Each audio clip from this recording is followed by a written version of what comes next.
On December 31, 2019, China informed the World Health Organization (WHO) of a cluster of cases of pneumonia of unknown cause in Wuhan City, Hubei province of China.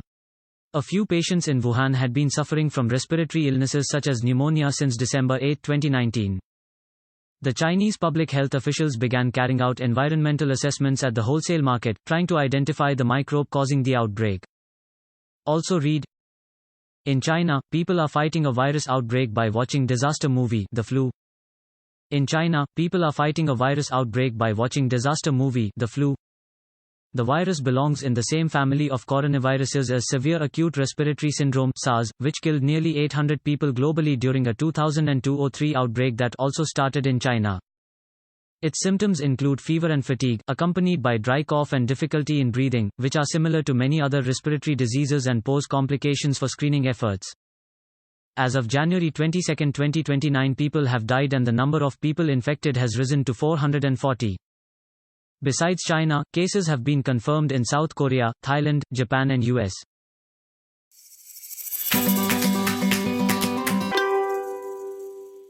Gaganyaan, the Indian human space flight, and a proposed space station will pave the way for continuous Indian presence in space in the future. Sivan, Indian Space Research Organisation (ISRO) Chairman and Secretary, Department of Space, said at a 3-day symposium on human space flight and exploration that began here on Wednesday.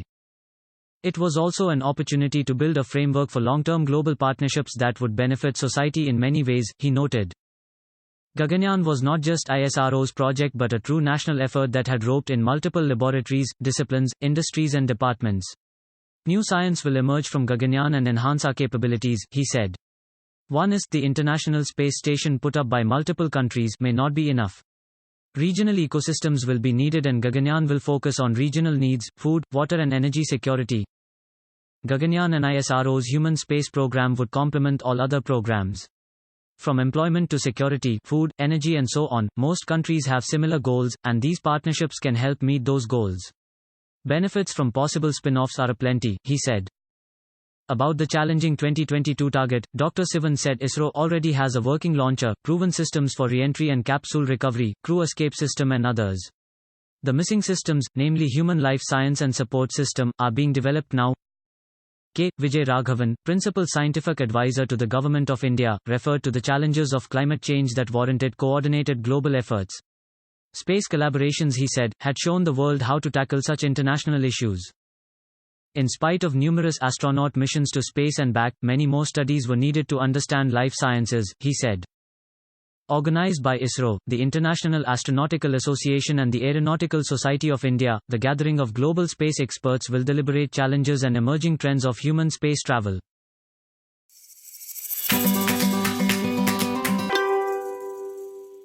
Telangana will use facial recognition software in local elections on Wednesday, authorities said, the first such use of the technology in the country despite growing concerns about privacy and surveillance.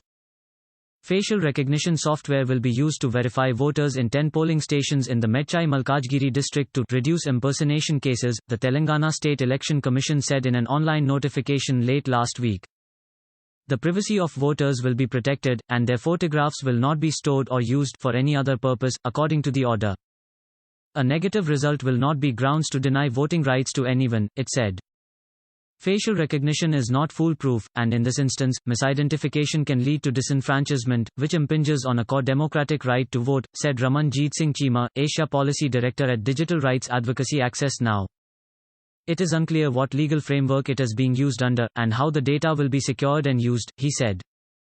Telangana's move comes as facial recognition technology is being installed in airports, railway stations and cafes across India, and as the government prepares to roll out a nationwide system, likely to be the world's biggest. Last month, the technology was used to screen crowds at a political rally for the first time, sparking fears that it was also being used to profile people at protests. Government authorities have said the technology is needed to bolster a severely under-policed country, and to stop criminals and find missing children.